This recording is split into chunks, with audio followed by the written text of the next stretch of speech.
देश में कोरोना के मामले बढ़ते ही जा रहे हैं। बीते एक हफ्ते में देश में कोरोना के 752 नए मामले सामने आए हैं। इस दौरान 305 लोगों ने कोरोना संक्रमण को मात दी। चिंता की बात यह है कि बीते 7 दिनों में कोरोना से जान गंवाने वालों का आंकड़ा 7 दर्ज किया गया है। मरने वालों में महाराष्ट्र के 4, केरल के 2 और कर्नाटक का 1 शख्स शामिल है। शनिवार को ठाणे और बंगलुरु में एक कोरोना मरीज की मौत हो गई। ठाणे में 21 वर्षीय युवक और बंगलुरु में 84 वर्षीय बुजुर्ग ने दम तोड़ दिया। वहीं केरल, तमिलनाडु और कर्नाटक में नए मामले सामने आए। बड़ी संख्या में कोविड के केस सामने आने के बाद केंद्रीय स्वास्थ्य सचिव ने समीक्षा की और अफसरों ने बताया कि स्वास्थ्य मंत्रालय हालात पर नजर रख रहा है। देश में बढ़ते कोरोना मामलों को लेकर केंद्रीय स्वास्थ्य सचिव ने समीक्षा की। केंद्रीय स्वास्थ्य मंत्रालय ने कहा कि कोविड-19 के मामले मुख्य रूप से केरल, तमिलनाडु, महाराष्ट्र, कर्नाटक आदि राज्यों से सामने आए हैं। इनमें से अधिकतर मामले हल्के हैं और मरीजों की घर पर ही देखभाल की जा रही है। वेरिएंट ज्यादा संक्रामक नहीं है। केंद्रीय स्वास्थ्य मंत्रालय सतर्क है और अपनी कई एजेंसियों के माध्यम से स्थिति पर बारीकी से नजर रख रहा है। बैठक में सचिव स्वास्थ्य अनुसंधान विभाग और महानिदेशक भारतीय चिकित्सा अनुसंधान परिषद DGHS राष्ट्रीय रोग नियंत्रण केंद्र शामिल रहे।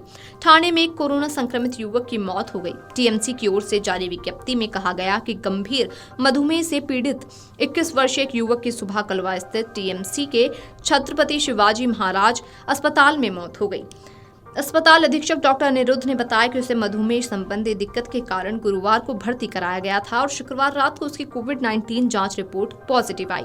ठाणे में अब कुल 18 सक्रिय कोविड-19 मरीज हैं। डॉक्टरों ने बताया कि केवल एक का अस्पताल में इलाज चल रहा है और बाकी लोग घर पर ही आइसोलेशन में हैं। सभी की हालत स्थिर बताई गई है। चिकित्सक ने बताया कि अस्पताल में कोरोना मरीजों के लिए 19 बिस्तरों वाला वार्ड बनाया गया है। साथ ही RT-PCR जांच की सुविधा है। स्थिति का आकलन करने के लिए नगर निकाय ने शुक्रवार को एक उच्च स्तरीय समीक्षा बैठक आयोजित की। मुख्य चिकित्सा अधिकारी डॉक्टर चेतना ने कहा कि सभी स्वास्थ्य केंद्रों पर दवाओं का पर्याप्त स्टॉक है। कोरोना जांच किट उपलब्ध है। नगर निगम ने ये भी आश्वासन दिया है कि स्थिति नियंत्रण में है तथा साथ ही जनता से अपील की है कि वे घबराएं ना। वहीं बंगलुरु में पहले से कई गंभीर बीमारियों से पीड़ित एक 84 वर्षीय व्यक्ति की कोविड-19 से मौत हो गई।